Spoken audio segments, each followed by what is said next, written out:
skydiving is taking your life into your own hands, but this is like really, there is no better way to like take your life into your own hands, but rather than like leaping off of something where it's, if you don't take action, you will die. Like it's almost,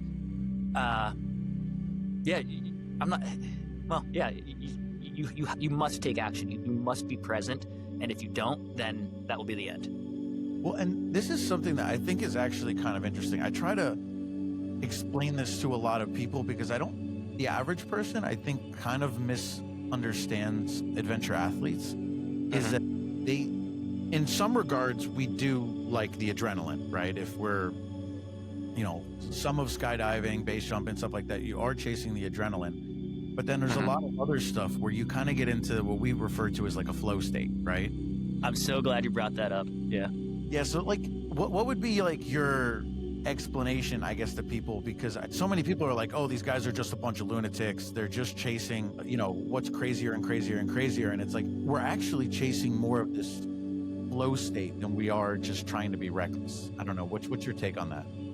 I agree with you 100%. And I think a book that describes this perfectly is The Rise of Superman and Mapping Cloud 9. And both of these talk about flow state. And that is what everyone is seeking, whether they know it or not. Like throughout life, you are either directly seeking flow state or you're paying to witness other people in flow state. So let's just say you go to a professional basketball game.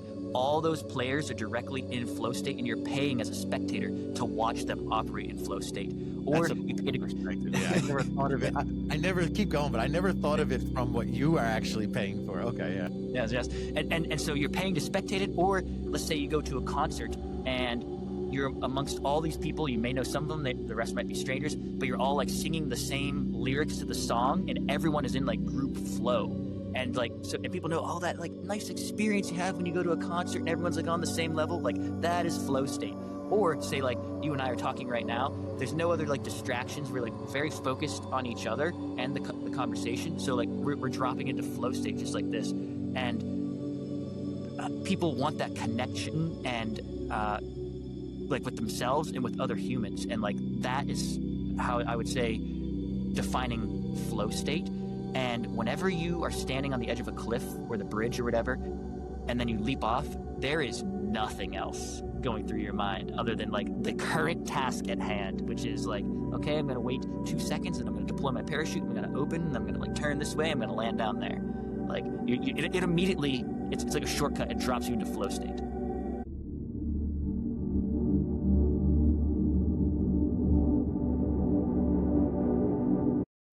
If you're new to the show or haven't subscribed yet, click the like and subscribe button below as it helps with the algorithm, so you'll be notified when new and exciting episodes come out.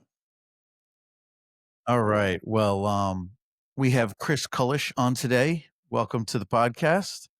Chris, I'm going to do like an intro, and that way that everybody has an idea, a little bit of a background for you. So, Chris Kulish is an extreme sports athlete with expertise in skydiving, base jumping, rock climbing, paragliding, and adventure motorcycle riding.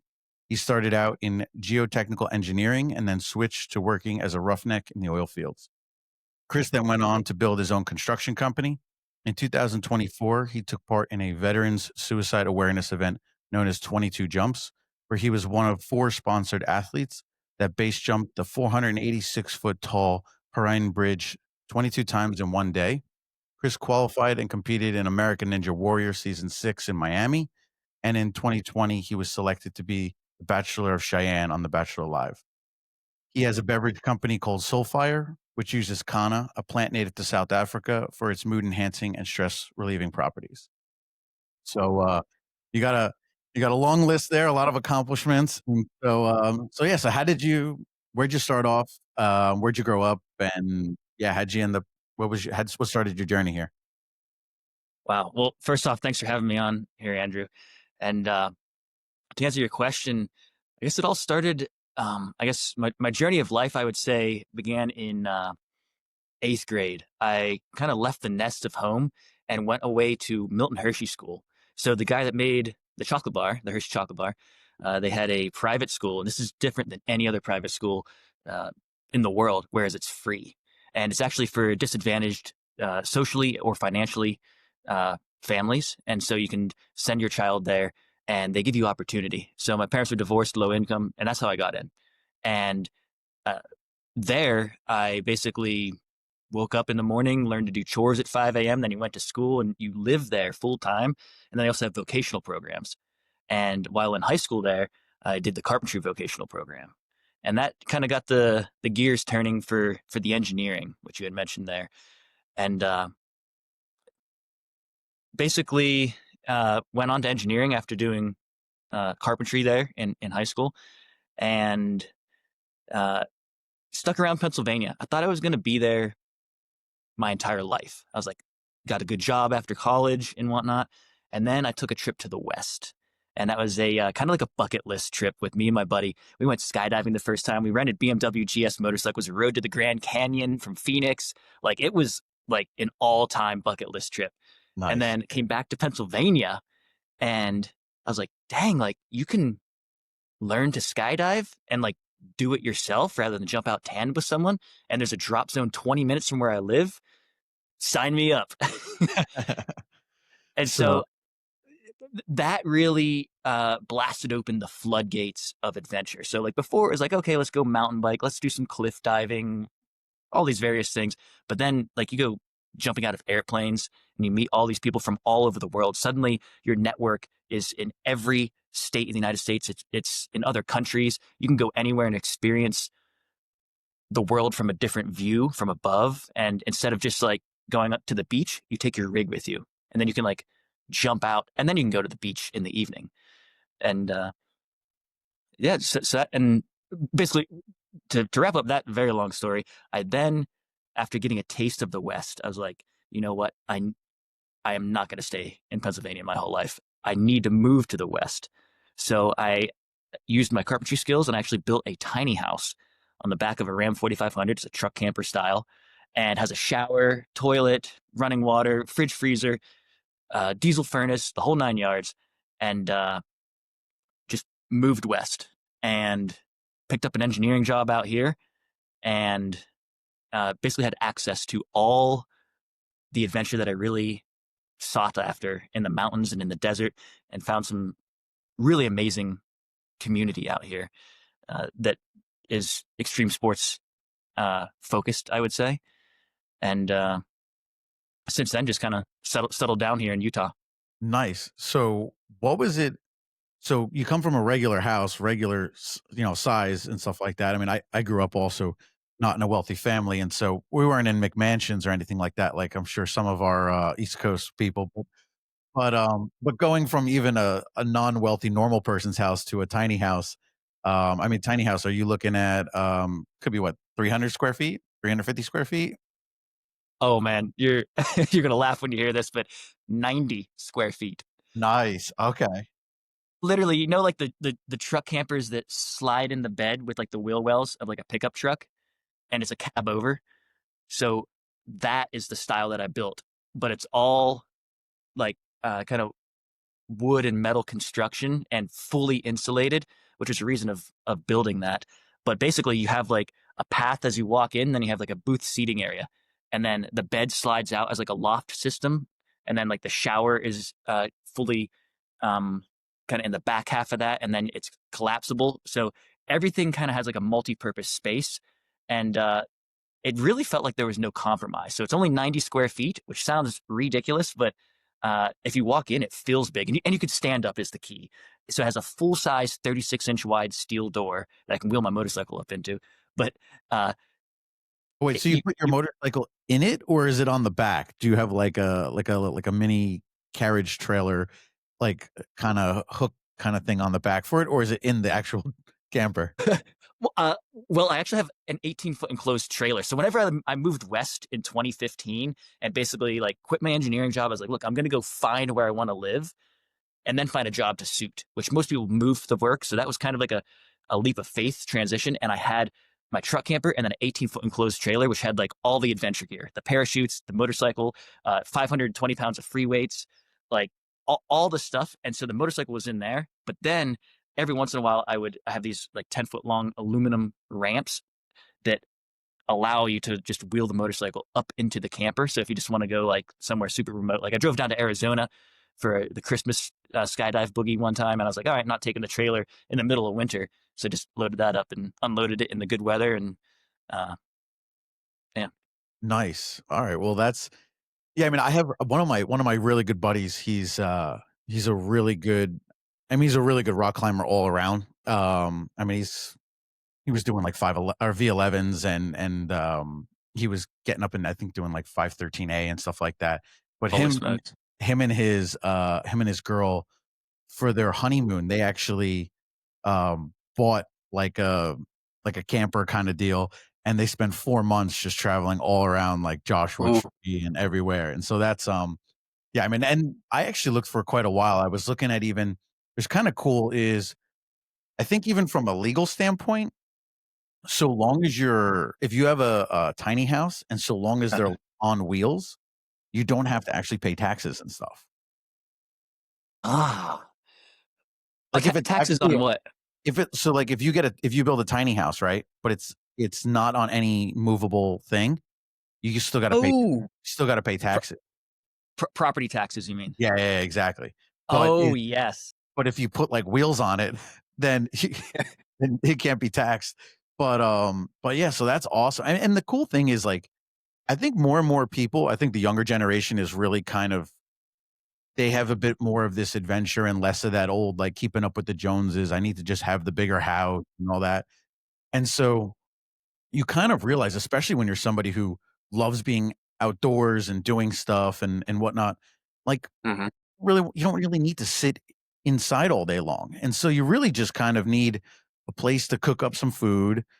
yep, Like you said you got a little bench area where people can hang out and you got your little loft bed, but then like and even the cool part is then you actually have a like a covering and stuff too, right? So when it's like the weather's nice and everything, everybody just wants to hang outside and have beers and put some yep. chairs down. So it's yeah, I mean, it's an awesome way to, and then you get to how often are you like, do you stay in one location before you move to the next? Great question. Uh, Whenever I first moved to Utah, or move is a loose term whenever you are living this lifestyle. You know, you're like, ah, do I live here or there or wherever? Uh, but I would say move is in come to Utah and find a job, essentially, and you're like stable in that zone. So I've like had like a big boy job, civil engineering job, and I uh, I think the what do I call it like idea of shifting every night, that becomes like a burden. So you want to find like a nice place that you can like essentially call home and park at for a while. And for me, that place was actually the point of the mountain, which is a state park, a paragliding state park here in Utah. And back in 2015, you could just camp there for free if you were a a pilot and part of the club. And so I literally lived there for 2.5 years. I mean, like Awesome. totally rent free, tax free, and just like I had my company work truck with the engineering company. I had my trailer and I had my truck, and like I kind of parked them in like a little like L shape, so it was like my own little like courtyard. And then I'd wake up and I'd like fly at sunrise, and then I'd go into work at like 7 or 8, and it's like uh, yeah, it was a great spot to live. And then after that, I moved around for a couple other places, just uh, until I actually just recently, a year ago, bought a house, like a big house, real size house. God, is that what I, I I mean, what made you jump to that? I mean, how do you go from a tiny I mean, do you even know what to do with all the other rooms and stuff? too much room for activities. Yeah, honestly, like I just started sleeping in the house like a couple of weeks ago, and then, like I sleep like the dead, and I moved like quote unquote moved into the house and moved my bed into there because it was so hot. I was like, oh, I can't like do this heat anymore. As I moved in, I was like, man, I'm not even sleeping that good. It's like doesn't feel like tight enough. Yeah, and you get used that's the other part is, like, especially, like, actual camping and stuff. Yeah. When you first start doing it, you're like, "This is not really comfortable," and if you get the dew and it gets sticky and whatever, but then once you start doing it more and more Uh-huh. frequently, it then kind of like your body just kinda gets used to it, so alright, so that's wait, Absolutely. so you now officially have bought a house. And so you went from 90 square feet to how many square feet you got now? 800. So Wow. like 10 times basically, yeah. Which honestly, it's quite nice. Like it's two bedrooms, one bathroom, one living room, one kitchen, uh, nice big like double lot, and here in Salt Lake City, and I can like pull my truck in. It's all off street parking. It's a small hidden gem. I pull my trailer in. I have a little shed that I pull my motorcycle into. I'm like, man, like I was looking for 3 years. And my buddy Chris Hunlow like just had me on his back burner. He's like, you know what? I'm gonna like keep an eye out for you, and whenever something comes along. And in those 3 years, he sent me four houses, and then this fourth one in 3 years, I was like, oh, this is the one, and then like immediately leaped on it. So Right. Well, because you had such low costs, I mean, you're basically just feeding yourself and whatnot. Yeah, I mhm. guess you're able to sock away a nice amount of money and stuff like that, and, yeah, I mean, what made you pick Utah? Now, I mean, obviously, out of that area, Utah's pretty awesome, but, like, I feel like a lot of people talk about Colorado or they talk about, what made you pick Utah? Well, I would tell you all the good things, but then everyone else will start moving here too.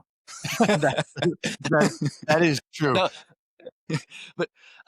but in reality, it was, I guess, just I kind of took on the mindset of curating the life that you want and surrounding yourself with the people and the climate and the environment and the opportunity that you seek.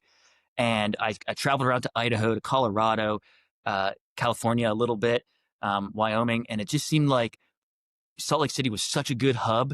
And I met people like Matt Barry and like all these extreme sports enthusiasts here in Salt Lake City, and the access is way better than Colorado to the mountains and then to the desert, and you have an airport if you love doing traveling, and the industry of every sort is booming here, and it felt like home, honestly. And a lot of people, they keep coming back here. Like they'll leave, they're born and raised here, and they go explore like, no, this is the place.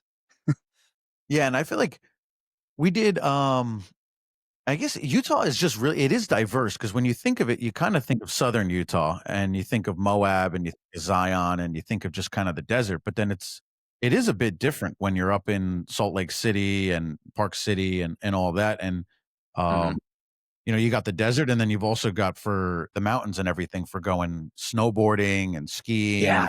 and getting into the backcountry and stuff, so Hmm. you're not that far from Utah. I'm sorry, from Idaho and from Wyoming and Montana and all that. Hmm. Gotcha. Exactly. Yeah. So alright, so cool.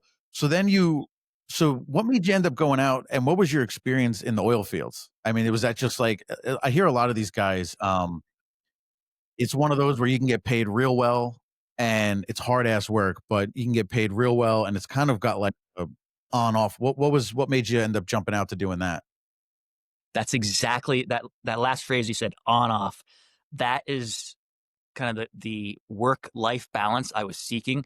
Because here I was, went to school, just kind of worked relentlessly to get your bachelor degree, and went on to my master's and things like that. And then you get onto the engineering workforce, and you're just essentially working for the man. You're putting in a lot of hours. You're on salary, and uh, it just felt like I wasn't making progress.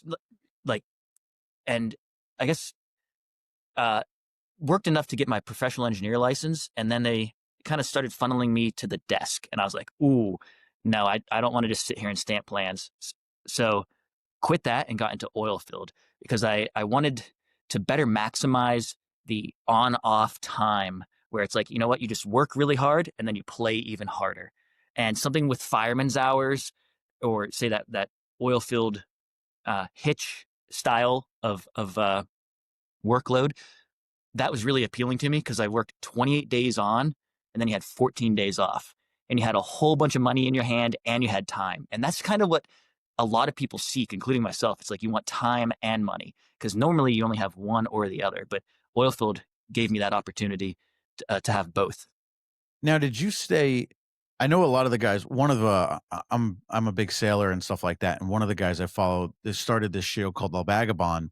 He started off also working off the oil fields off of Australia and whatnot, and he did kinda similar deal. Worked on, made a bunch of money, then would go sail. But a lot of those guys I hear they they're not very constructive once they get done. Like, it is a roughneck Mm, deal. You see this with fishing industry, you see this with, the oil industry and stuff like that, where guys who are tough as nails, but when they get off, they usually hit the bar versus yeah. well, what was it? Was it just your personality and, when you started to really kind of from being over on the East Coast and, earlier when you were younger and you kinda got the taste for the skydiving, was that what kinda took you that constructive route or Think so.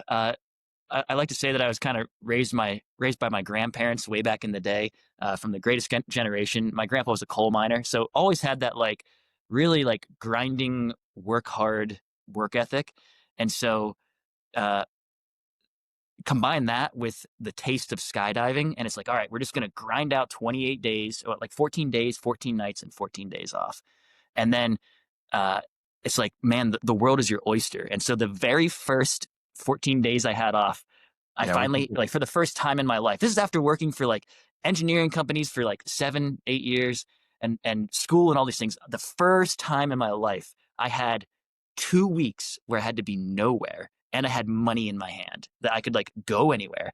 So I booked a ticket to Italy and jumped off of Brento with my friends and base jumped like for 10 days. wait, so you were already that good at skydiving that you were getting into base jumping? You had already had because we're gonna get into it, but, like, you don't start base jumping with, 50 jumps or 30 jumps, right?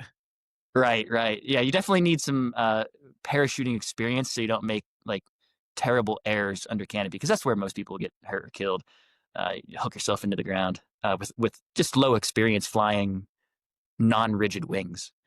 Uh, Yeah, but I have a couple guys I know that had issues kinda with stalls, right, like, Mm, 20 feet below, the ground kinda coming in, and one guy, I think he broke his tailbone and bunch of other stuff and whatnot from that, but so I guess my other question is, so obviously you've done a lot within the United States, but that's what I was also gonna say is, I mean, mm, have you done a lot out of the country? Have you? Because if you kinda got that bug for traveling and you get that money in your pocket and you clearly don't need super cushy lifestyle, did you get out and start traveling around the world or what'd you do there? well, man, great question, and you'll probably be surprised, but actually, no, I've done very little world travel. I went to Mexico for a trip in college where we built or designed this like ecotourism hotel thing, and then I went to Italy, and I went to Canada once in high school for fishing, and those are the only 3 times I've been out of the country. Uh, Okay. Well, I mean, so I love the love for America. I do love America, and I'll tell you what, whenever uh, so I started the oil field in Pennsylvania, and the company I was working with, I had to work with them for a year, and then I was able to transfer to Rocky Mountain Division. So then I was working in Greeley, Colorado, and the reason why I made that shift is every 2 weeks off that I had, I was traveling across the country in my tiny house, pulling my trailer to Utah, and it's like, man, like Utah just had so much to offer, and I like had such great friends here. It's like, man, I could just come here and adventure to the max for 2 weeks, and then just drive back across the country and go to work for a month, and then come back and do it all over again. Oh, that's wild. You were literally, like, working in PA and then every 2 weeks just driving Yes, to Utah. That very is inefficient. that is awesome. And now, just as a slight side note, you were working in, like, what would be the Marcellus, right? In Yes, correct. and you were doing a lot with, I guess that would have been the whole shale and the fracking. Was that like you were kinda right there when they were was it Chesapeake and all them were kinda pioneering that? I think I was after that initial wave. I worked basically 2018 to 2020. And then whenever oil went negative, right when COVID hit, cost more to store than what it was worth, they're like, all right, and you're laid off. And I was like, oh, geez. All right, on to the next chapter. Yeah, yeah. No, I think most people it's kind of interesting is most people think of Texas or, mhm. Eagleford and stuff like that, or they think of North Dakota and the Bakken, but I don't think most people realize how big, uh, the oil industry and fracking is in Yeah, Pennsylvania. So that's kind of, huge. that's pretty cool. So, all right. So I guess to get into it, so now you go and so how did you start? So you said you started off with like, um, what was your first jump like? who got you into it, and then how quick did you start to ramp up from that? Oh man, first jump we'll never forget. It was with a man that I now call a friend. His name's Jason Forbes, and like I say, that was on our me and my buddy Garrett Carpenter. We had flown out to Arizona and we did the bucket list trip, and we just found, oh, where's the cheapest place to skydive? And we're like, oh, you have to go to this vacation destination to skydive. Like that's the only place you can do it. And so we go there, uh, meet this, meet Jason in this small little operation, little Cessna drop zone, and like chatting with him the whole time. And he's like, oh man, like you should really do this. Like, and I was like, what do you mean? He's like, yeah, you can jump out yourself. I was like, oh, really? So we're chatting the entire time. And then we leave and he's like, yeah, you just need to find a drop zone like near wherever you live there in Pennsylvania. And I was like, you mean you can do this and like not have to go to Hawaii or like Phoenix or like all these vacation places? He's like, no, they're all over the place. And So, not have a dude on your back? I mean, because and not have a dude on your back. Yeah. So I uh I got back and like immediately that was like the first thing that I did. I was like, all right, like where's the closest drop zone? And then I learned it was 20 minutes from where I was living up near Wilkes-Barre. Is a place called PA Skydive right there in Hazleton, Pennsylvania. This is all right near Scranton where they film The Office, you know? yeah, And yeah. basically like blasted out like 100 jumps in my first year, just like stoke levels to the maximum. Got my own rig, and so then at that time it was only $20 for a full like ride up to 10,000 feet and jump out by yourself. So you buy some gear for like 2,500 bucks, and then you pay $20 to jump out from 10,000 feet, and it was like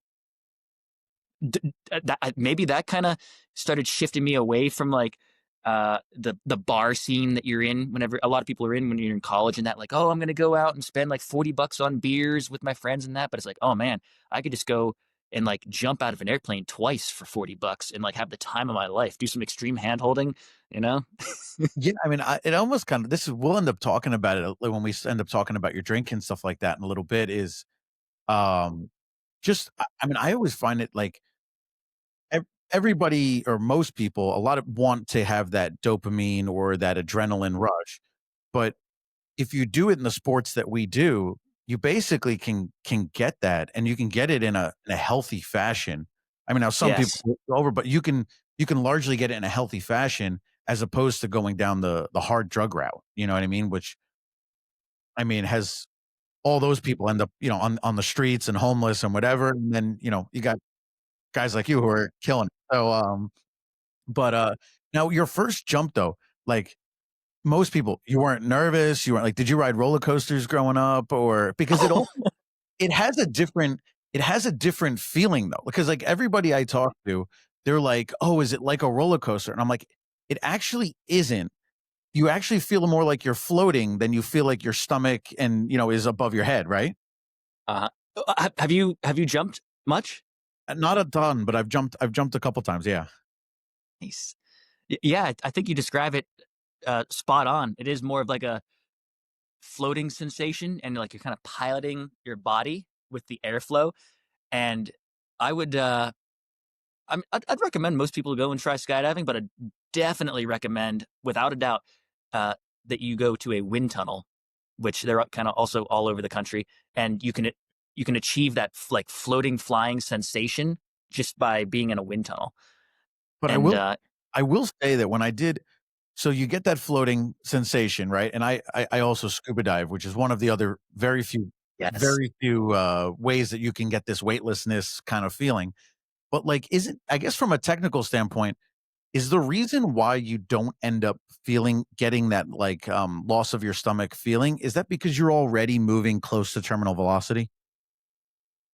Well, I think the human body actually has difficulty sensing velocity. What you actually feel is acceleration and deceleration. So, because whenever you leave the airplane, you're already traveling at maybe like 100 miles per hour horizontally, you already have that like kind of wind speed and everything like that whenever you leap out. And then within the first like 5 to 10 seconds, you're at terminal velocity, going like 120 miles an hour straight down. So you never really have that like, oh, I'm leaving and butterflies in your belly, like floatingness. You're just already like in the wind stream as soon as you leave the door. Yeah, exactly, and I guess that's kinda the whole thing is on a regular roller coaster, you chugga, chugga, chug up, and then you literally go from 0 to shooting towards terminal velocity very, very quickly, where in the airplane, you only got to accelerate, like you said, from 90 to 120 or 100 to 130 or something like Yeah. that. So the acceleration is not as much. So Hmm. yeah, for people who are interested, like it's not as frightening, it's not as scary. So you go up to 15,000 feet and you get like what, like a good 45 seconds of free fall. Um, did they let you pull the chute first? They let me pull my chute. You know, some people, Yeah. I think it's nice when you know it's coming. Yes. Yes. It is, and it gives you kind of like a sense of like control and reassurance. Like, oh, it's a unique experience whenever you get to pull the parachute, and especially if you're like aware enough. And I think some of the instructors, the tandem instructors that are taking people, they're kind of evaluating that whenever they're giving you your training. They're like, oh, is this person actually gonna be able to handle this? So sounds like you were one of those guys, though. I'm not surprised. Yeah, no, I mean, I liked it. Yeah, it's definitely something I've toyed with for a while about getting into, but that was kind of so for you. Um, so now you go and you do this, you're doing it tandem, okay, and now you're like, all right, I want to do this myself. So you just knocked out, what is it 25 jumps that you have to do to get your A, and then you can jump by yourself? Well, technically, 25 jumps to get licensed, and then you can technically just uh, be jumping by yourself by jump number two. So you do one tandem, and then you are literally on radio, and you're under your own parachute, and you're being like guided in by your instructors of like, okay, yep, get onto your final turn and whatnot. So yeah, after you do like a ground school training and whatnot of like how to fly your canopy, they're up there in the air with you doing say like the advanced free fall or IAD, where they pull your parachute as soon as you they pull your parachute for you as you leave the aircraft, kind of like the military style. Okay. And you have different variations of progression, but you are piloting yourself to the ground and leaping out of the airplane by yourself, potentially by jump two.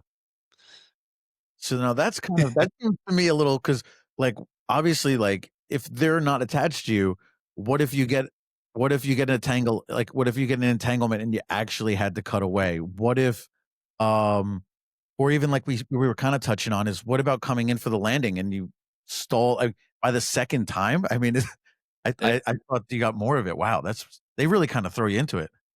Well, I mean, that's like if you really wanted to kind of do fast track. Normally, you do like a couple tandems, but like if you're like super dialed and aware and whatnot on after your first one, they're like, okay, like ready for the ground school training, ready for your emergency procedures training, ready for all these things, and they train you up, and that's kind of why I love the air sports is you really take your life into your own hands, figuratively and literally. Yeah. And so, okay, so then you start doing that. You said you knocked out 100, which I guess that also takes you up through your B and then not quite your C though yet, right? So you're into your B license. Um, what does that give you versus the A license? A license allows you to go jump at any uh, USPA, United States Parachute Association, drop zone sanctioned facility in America, and you can go abroad, and other countries recognize that A license, and that allows you to just go, and it says, "Hey, you're qualified. You can jump out of the airplane, and you're like hopefully going to make it back to the airport in one piece, and land your parachute." So then what does B give you? So B, you do some water training and various things, and then that allows you to do night jumps, which are like a specialty event that some drop zones host, and other various things. And then C license, you can then start wearing a camera and do like suits of various sorts, like wingsuits and whatnot. Okay, so that's all right. So now, did you already have it on your mind about the wingsuits, or were you just like, all right, like skydiving, let's just keep like racking this up. Maybe I'll start doing formations or something. Like, what was your mindset starting off, and then how does that also tie with your paragliding? Because I'm assuming I guess it's like you started with skydiving, and then I guess got into Mhm. paragliding after that.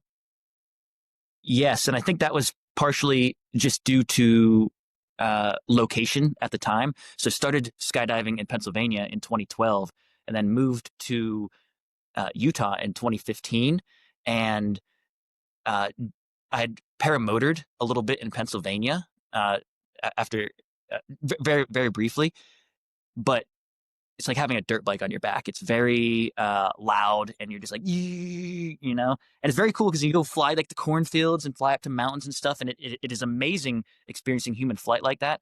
But then getting out here, I learned that the point of the mountain, which is where I lived, is a location that people come from all over the world, especially the United States, to come and learn to paraglide, just because of the way that the Utah Valley and the Salt Lake Valley are separated by this little like point of the mountain that juts out, its little peninsula, and the airflow comes up and over every morning just because the two valleys are balancing each other, and it's like very laminar flow, and so it's a great place to learn to paraglide, and it's very consistent conditions almost every day. And Wow. so uh, definitely, if you're looking to paraglide, I recommend coming to Point of the Mountain. There's a whole bunch of instructors there and whatnot. But Yeah, but I'm yeah, gonna check that out. absolutely. Yeah, as I was looking at places, I was actually when I was in Colombia, earlier this year, Mm. I was looking at, possibly getting my paragliding license out there, because one of the things I wanted to do was, like, me and my ex, we would go up to, like, the Adirondacks and stuff like that, and we'd go hike Gothics, or we'd go hike, Algonquin or one of them, and I was like, "Why aren't we paragliding off of this down?" I'm like, "Why do I gotta do this damn hike down?" I enjoyed it going up. Um, so I was thinking about that, but you guys, like you said, I mean, out west, it's so much easier for you guys to go hike up a mountain and paraglide down versus we still have a lot. It's pretty hard to get above tree line in the East Coast. Yes, there's very few places East Coast that actually have suitable launches at the tops of mountains, just because the broccoli, the trees, is covering everything. Yes. Yeah, yeah, yeah.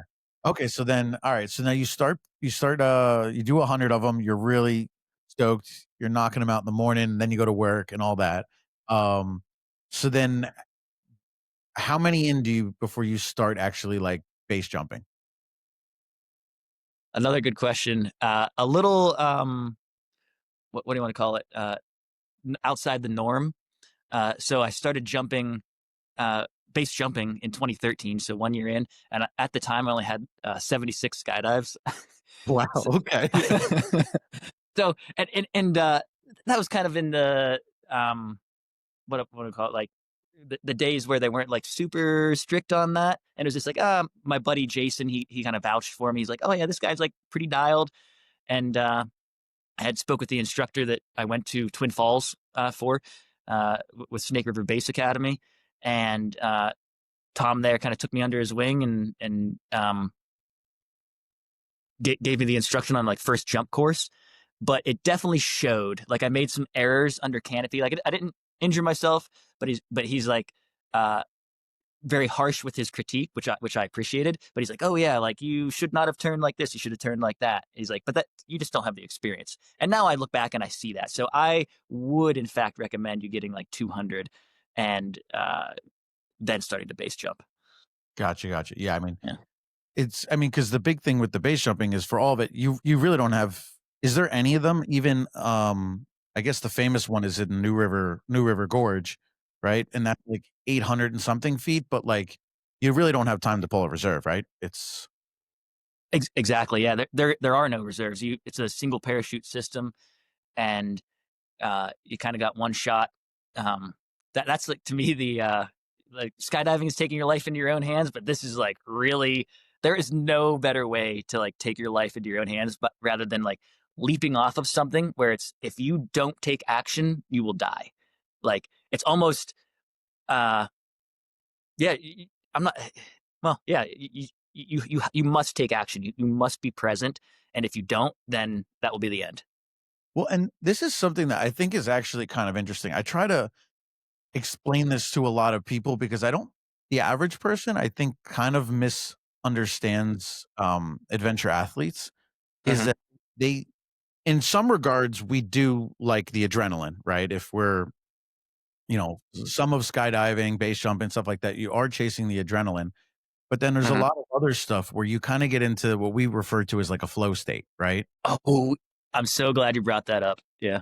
Yeah, so, like, what would be, like, your explanation, I guess, to people? Because so many people are like, "Oh, these guys are just a bunch of lunatics. They're just chasing, what's crazier and crazier and crazier," and it's like, I think we're actually chasing more of this flow state than we are just trying to be reckless. I don't know, what's your take on that?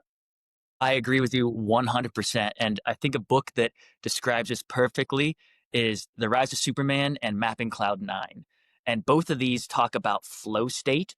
And that is what everyone is seeking, whether they know it or not. Like throughout life, you are either directly seeking flow state or you're paying to witness other people in flow state. So let's just say you go to a professional basketball game. All those players are directly in flow state, and you're paying as a spectator to watch them operate in flow state. That's Or an you pay awesome to. perspective, yeah, I never thought of it. I never keep going, but I never thought of it from what you are actually paying for. Okay, yeah. Yes, yes. And so you're paying to spectate it, or let's say you go to a concert and you're amongst all these people. You may know some of them, the rest might be strangers, but you're all like singing the same lyrics to the song, and everyone is in like group flow. And like so, and people know all that like nice experience you have when you go to a concert and everyone's like on the same level. Like that is flow state. Or say like you and I are talking right now. There's no other like distractions. We're like very focused on each other and the conversation. So like we're dropping into flow state just like this, and people want that connection and like with themselves and with other humans, and like that is how I would say defining flow state. And whenever you are standing on the edge of a cliff or the bridge or whatever, and then you leap off, there is nothing else going through your mind other than like the current task at hand, which is like, okay, I'm going to wait 2 seconds and I'm going to deploy my parachute. I'm going to open and I'm going to like turn this way. I'm going to land down there. Like it immediately, it's like a shortcut. It drops you into flow state. Well, and that's the thing is, I mean, I try to I think another a good explanation for me that I have is, like, if you go walk through New York City and stuff like that, and there's distractions and there's stuff going on all over the place, right? Your Yeah. your brain cannot process, there's just too much going on, Yeah. but your brain will naturally kind of hone in and go into, like, tunnel vision a little bit, and that's kind of to a degree, like, what we're doing is, like you said, you block out everything. There's life Mhm. has tons of noise, it has tons of distractions, but when you can kinda get into this tunnel vision where you're so singularly focused on one thing, and all of your brain power and energy is focused on this one thing, it almost gives us, like, superhuman, whatchamacallit, it gives us, like, superhuman skills and attributes Yes. that you see, and that's kind of like that's what we're looking for. We love being in this thing where we almost become mini superhuman because we are Yes. so focused. Y Absolutely. oh, so it's just such an Love it. awesome, alright, so then so you Yeah. Yeah. alright, you're doing that, and then so you're starting to get out into the base jumping. Now, did you start with, like were you like, "Okay, I'm gonna start with bridges, I'm gonna" like, was there like a safer way you thought to go about it? And what were some of the mistakes you Mm. said that you made and you learned from? Great question. So the uh, I guess just diving back a little bit into the like air sports athletes and and kind of chasing the flow state and the like dopamine and adrenaline. I think whenever you actually drop into flow state and after you do it for a while, you're not really seeking this adrenaline and this rush. It's more of, at least for myself and what I've come to realize from other people doing it for a while, you're finding peace. And it's like you're kind of boating around in a paraglider and it's very calm up there. You're 5,000 feet up in the air and there's no motor and you're just kind of like enjoying the present moment. And it's a sense of calmness and like oneness that comes over it rather than like this like rush that people associate with the base jumping and the skydiving. Yeah. Yeah, no, And that's a really it's what's funny. I mean, I don't know if you follow any golf, but there's this guy's number one golfer in the world, Scotty Scheffler, and every single time I watch them, the all of the guys who are trying to interview him every week, they're asking him all these questions, and he's like, dude, he's like, it's the same stuff. He's like, I tried to just basically focus on one thing at a time, one task at a time. And he's basically mm, his he's describing exactly his version of getting into this flow state where everything is blocked out. He's just in Yes. you said it the best with the present. Like, so much of us are constantly thinking about other things and other stuff, and I think that's something I've actually had to do a lot of practice with myself is just being present and realizing that, Yep. like, all you can affect is what is right here, right now, in this moment, and how can you do it to the best of your ability. And when you do, you really you live life every moment, like, to the fullest. So, it's a pretty cool, yeah, Yep. I think that's good. I think there's a good explanation, I think, hopefully, for people to understand that, like and also another thing is, like, what people don't realize is there's a dilutionary effect to it. Like, Mm. when you first jumped, you probably got more of a feeling, but after you've done this, I mean, how many jumps you got? Like, in the thousands, right? Yeah. It's up there. I It's up there. think like So, how many you got? I think like about 600 base jumps. Uh, 600 base jumps. Holy cow. Okay. Yeah. That's pretty awesome. So yeah, I mean, you kind of like what is it now for you to go do and jump off a bridge? Like you said, it probably just feels like just a relaxed state. Not you don't have the as much of the nerves and the butterflies, do you? precisely, unless you take a hiatus, say for a couple months or something like that, and then you're like, oh wow, I haven't done this. Yep, it's a little bit scary again. So, so So keeps it what fresh. it keeps it fresh. So what were some of the mistakes just before we move on? What were some of the Oh, yeah, mistakes that you made that you kinda got pointed out? Because, like, that's another thing is the mentors. Mentors yes, are huge. Like, if you can find somebody who's really good, it's monumental in whatever activity you're doing. So what was that like for you? sure. Uh, the mistakes I think were mostly uh, canopy style mistakes where it's just you're kind of in a not necessarily sensory overload experience, but it's just like you're not calm and aware enough to realize, oh, it's just very simple to like turn right and set up to like land exactly where I want to, and then you just end up a little bit long, and maybe you land like close to this tree, or your canopy drapes into the tree, or you land in a ditch or something like that. And so going back to your other question of like where did you start and whatnot? It was the bridge, and that was the safest place, and still is the safest place to learn to base jump.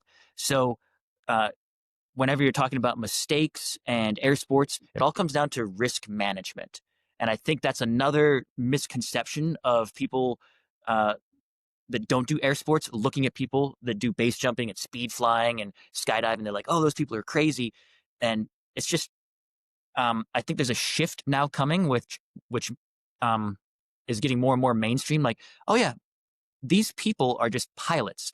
They're piloting their speed wings down mountains at 100 miles per hour horizontally, almost like flying a wingsuit down a mountain, and they're just like analyzing risk. And same with base jumping. It's like, okay, what are the winds doing? How much altitude do I have? Like, how many seconds do I have till I got to open the parachute? And it's all just risk management. And some of the mistakes I made, uh, essentially in the very beginning, say on like the first jump course, was just I didn't turn at the right time, and then that kind of cut me short on landing and things like that. Where now it's just like everything makes more sense. You just have more experience, and you gain that. I think just with experience, there's almost no other way. And the bridge is the safest place to gain that experience. Gotcha. Yeah, I mean, and part of this is and I think this is another thing that people is so a lot of it is muscle memory, and that just comes from practice because the more and more you do it, it then in the beginning, you're having to focus on 10 different things, right? And this goes back to, like, you feel like you're getting your brain's in a few different directions. But then the more and more you do stuff and things become muscle memory, now all of a sudden, you don't have to focus on 10 things. You've got muscle memory on 6 of them, and now you really only gotta focus on 4 or whatever it is. So, um, that and then also what I think people don't realize is, like you said about risk management, if you were to go and when you first started and you were gonna go from, the beginning base jumping, and then if you jumped all the way to doing like a wingsuit off of one of the cliffs, like, you're doing something that's well outside or your skill set. But if you slowly work your way into it, and I think that's what a lot of people don't see is they don't see that for a lot of people, there was, like, a decade of, like, Yeah. of just incremental of, like you didn't just go and say, "Oh, I'm gonna go do something crazy." It was like, "Alright, how can I, within my skill set, push a little more? Okay, now I have Yes. a little better skill set, how I can push a little more," and you slowly kind of expand your competency, right? Yes. Yes. And I like that skill set that you mentioned, and that's another way to like kind of drop yourself into the flow state from the one mapping Cloud Nine. So you have your, or maybe it was Rise of Superman. You have your skills, and then you have the challenge. And if the challenge exceeds your skill set by like 3 to 4%, it drops you into flow state. But if it's like more than 4%, so let's say you're on like a mountain bike, or like pretty like rugged trail or something, you're like, this is like 10% beyond my skill set, then you might have a high probability of crashing. But if it's like 10% below your skill set, you're like, this is casual. It's not really pushing me right. But that sweet spot is like 3 to 4%. And that's how Oh, you grow.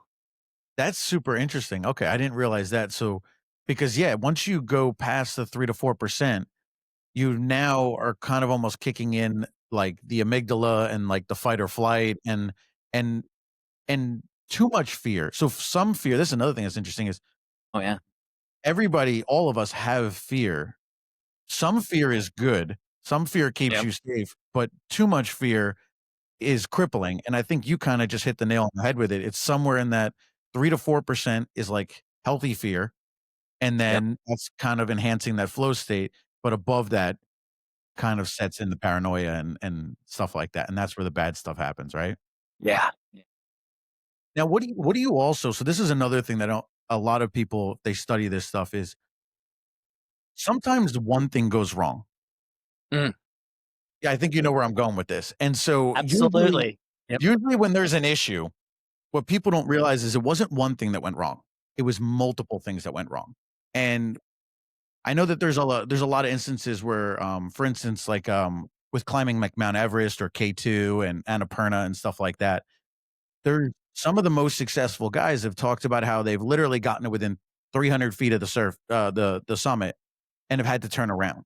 And and the guys who've been able to but the people who got so, when things started to go wrong, but they just cared so much about just getting to the top or whatever, they ended up a lot of times having the issue. So I guess using the example, what is it for you when I'm sure you've had something go wrong. What's your thought process and how do you go about it? And how do you keep from that compounding? That is a excellent point, and that was actually taught to me in my first jump course when I started skydiving in 2012.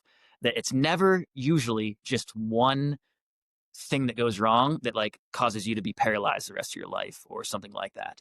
Like it is one thing where you had a decision time and it's like, I maybe made the wrong decision. And then it's like, oh, there was like another little bit of buffer, and that buffer got ate up as well by another wrong decision that like then led me to something else happening. It's like, that's the one where it's like, yep, that one hurt me. And I think managing that just comes down to the risk management and creating buffer zones of time and distance. And I think you could apply that to like any aspect in life, not even extreme sports. You just want to try and give yourself some buffer zone, either time or distance, and allowing yourself that availability to correct decisions and kind of get yourself back on trajectory of where you want to go. Yeah, exactly. And so, I mean, if you were going to go do something and a thing or two starts to go wrong, or sometimes I think another part is like intuition.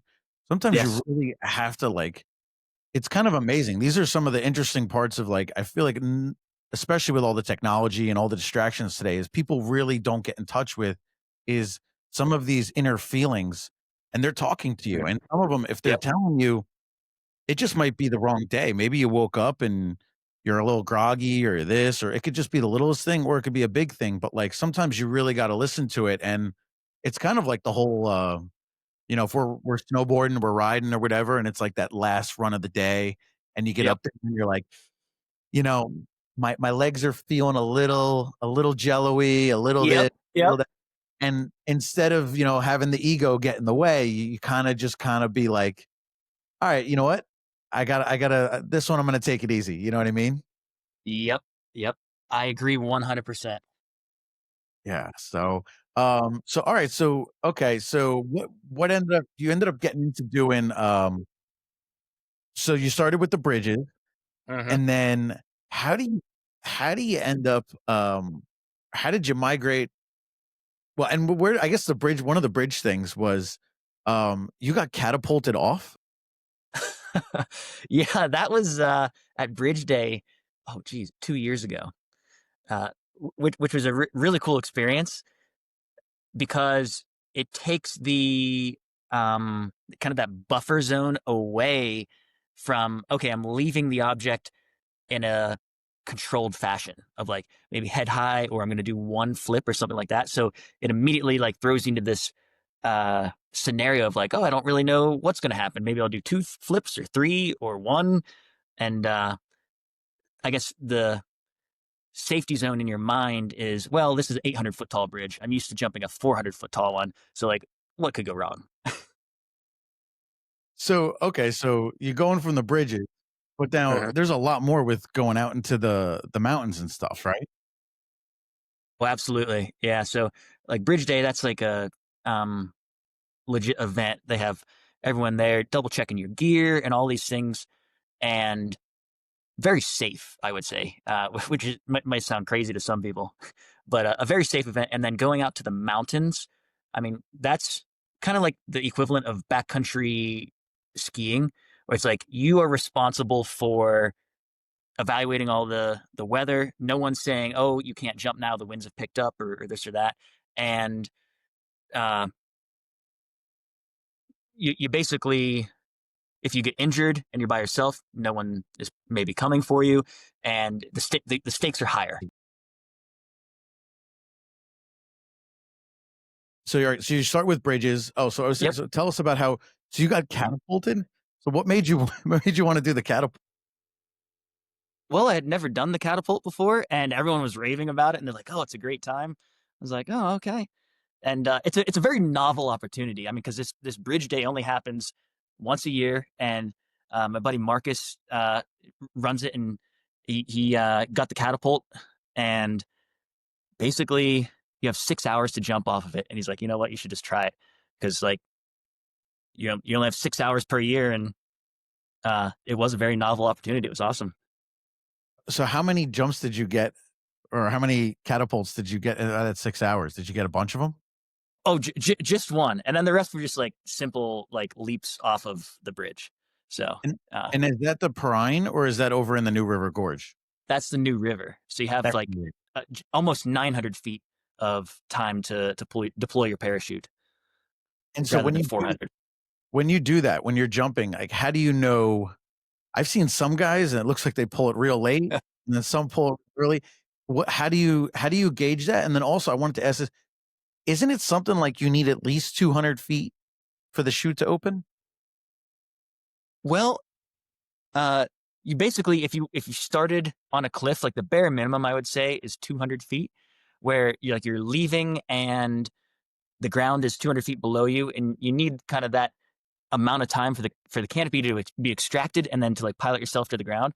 But whenever you have say 900 feet and then you uh, are picking up your airspeed as you're falling through the air, the canopy opens way quicker. So you could deploy say at like a lower altitude and it would just barely open and you would like splash in the water or whatnot, like some people do.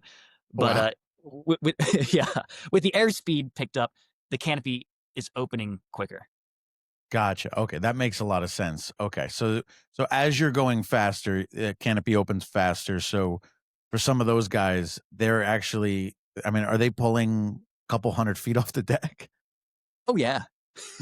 Oh wow. Okay, Yeah. that It's that's definitely, you get the ground rush. You're like, ooh, like, is this going to be the end? And then it's like, oh no, bam, it opens up. gotcha. Damn. All right, that's pretty sick. And now with coming in, I saw like, I mean, you've done somewhere. How long did it take you to get so good? Where I mean, you were landing. I think you did a competition, right? Where you end up landing on a bullseye, and I mean, you took what? Like, you took second out of like how many jumpers? It was a lot. Like 500 jumpers or so. Uh, you know, I think it's,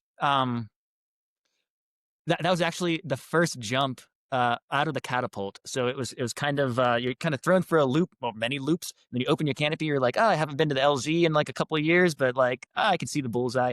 And it's kind of a skill set that was taught to me in my first jump course skydiving.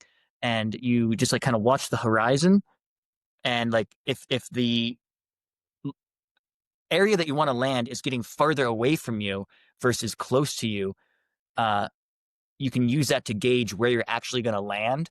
And then the area that's not moving, so the area that's not moving away from you or getting close to you, that's where you're actually going to land. So it's kind of Okay. like it's a visual thing. Gotcha. And so, okay, so you learned like stuff like that and that's like a whole nother awesome separate technique is being able to actually, and I'm guessing you also have to kind of know where the wind's going, right? Because you kind of got to come into the Yep, wind. Okay. exactly. Yep, Gotcha. So that's where when you do it, you kind of swing out to the wide side of the river and then you kind of hook back across to kind of come back upwind into it. precisely. Yep, just to kind of set yourself up to come into the wind and have a soft landing so you don't tumble into the rocks. Gotcha. Okay. So, all right. That's pretty sick. So, and now you guys are doing that. And then, like I said, okay. So then now you end up heading out into the mountains and you guys, I guess, start doing for the base jumping.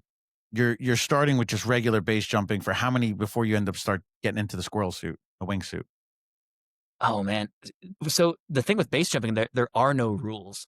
Like maybe I shouldn't say this, but you could just buy a base jump canopy on the internet from someone, probably not a manufacturer because they won't sell it to you unless you have experience. But you could just say, "Oh yeah, I skydive this and that," and someone will sell you a rig, and then you could go and just like leap off a cliff and maybe survive. We don't recommend this for everyone, but I don't recommend this, but like in theory, you could go do that. Now, skydiving, like you have to show up to a drop zone. You have to show your USPA card. Yes, I'm licensed. Then you have a reserve repack that's been certified by a rigger, and you have basically all these credentials that you have to prove to the drop zone that you will probably survive and follow the rules and things like that. But base jumping, there are no rules, so it's all just kind of recommendations.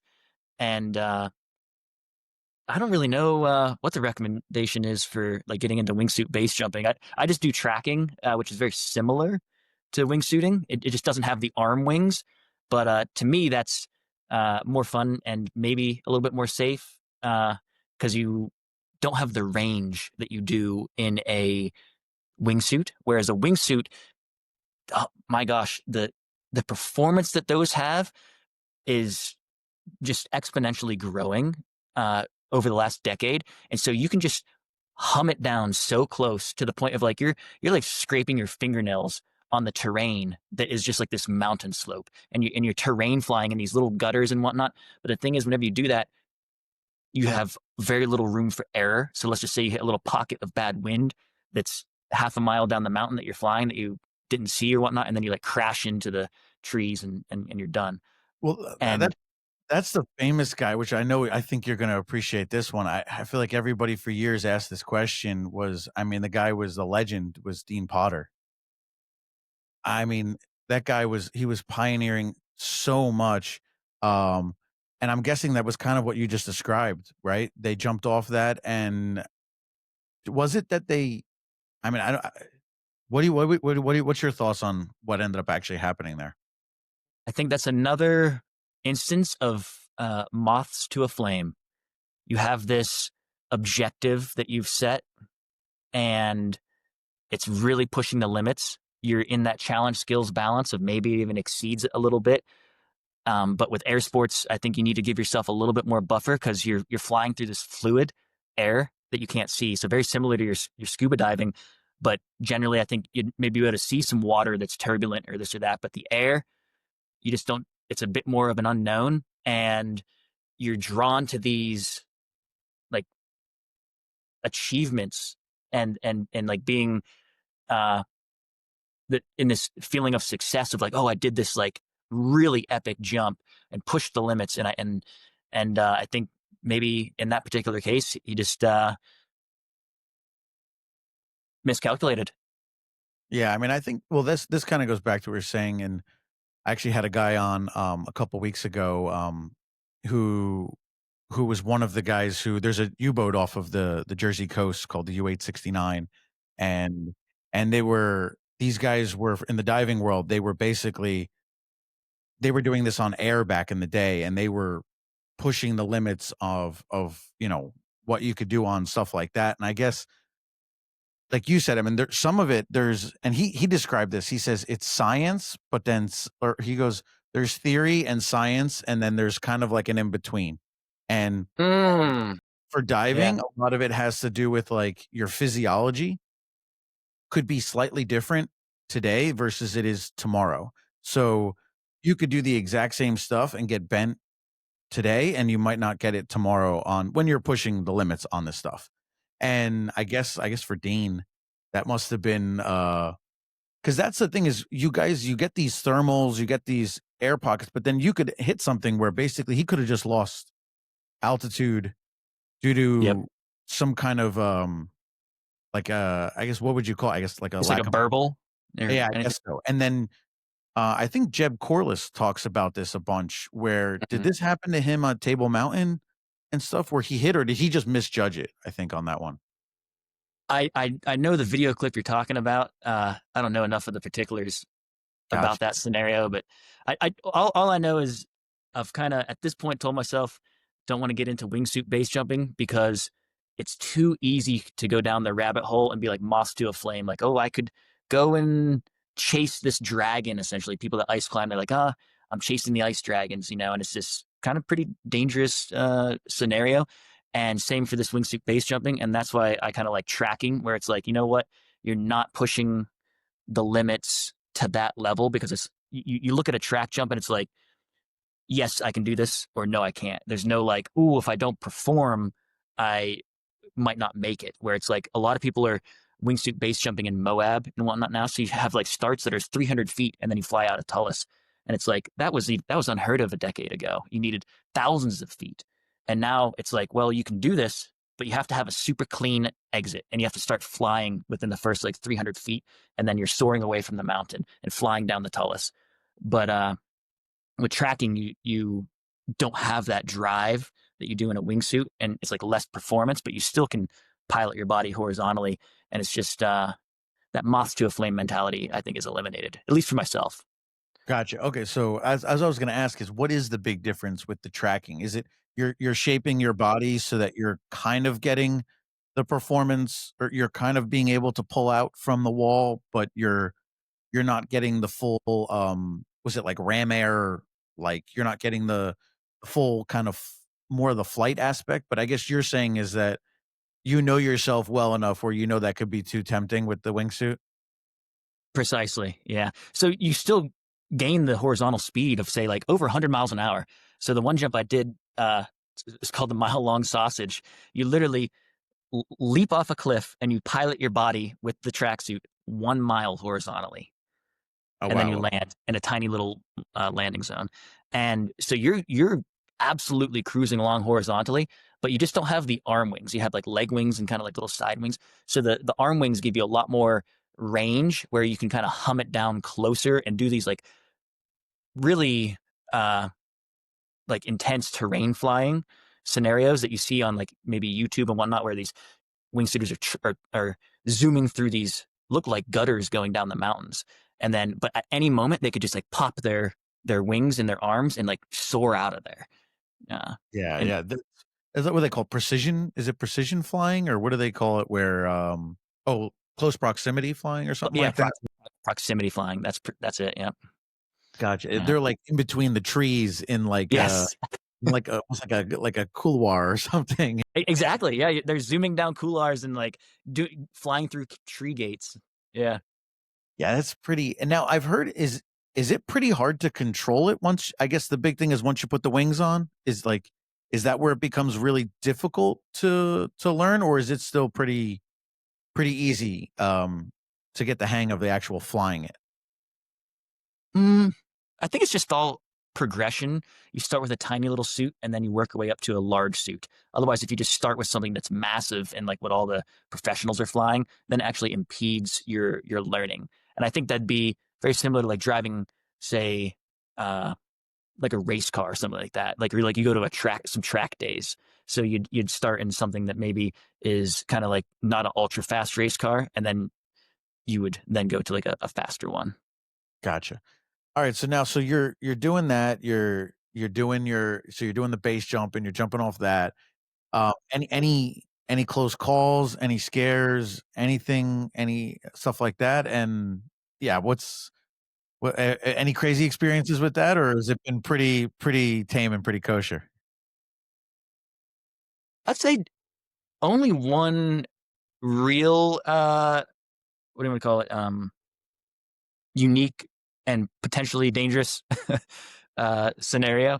Whereas I was actually jumping off a very tall mountain and got some line twists on opening, and also had a tension knot, which is like super rare and just like uh, basically makes your canopy go into a spiral. And I was deep in the backcountry and ended up breaking out my hook knife and cut the brake line to try and relieve the tension knot. But then that didn't do anything. So then I just kind of like flew what I got, tried to keep it as straight as I could. And so I didn't hook into the ground, and then just like tuck and rolled into some boulders and then stood up perfectly fine. Wow. Oh my gosh. Okay. So so you got the entanglement out, but the other knot thing was what was causing the issue, or I mean, because you still must have had a decent amount of canopy to come down in one piece, right? Exactly. Yeah. So the canopy was fully inflated the entire time, but the brake line was knotted up. And so it was like I was holding on to one of the brake lines, causing it to be in a turn. And so I Gotcha. tried to chop that brake line and relieve that tension so that it wouldn't be in a turn, but that didn't do anything. Because it was a slider up jump compared to slider down. So it was a very tall tracking jump. Gotcha. Okay.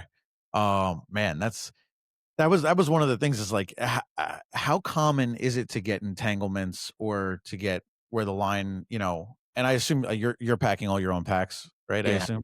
Yep. How common is that to happen where you kinda get the lines all tangled up and you gotta,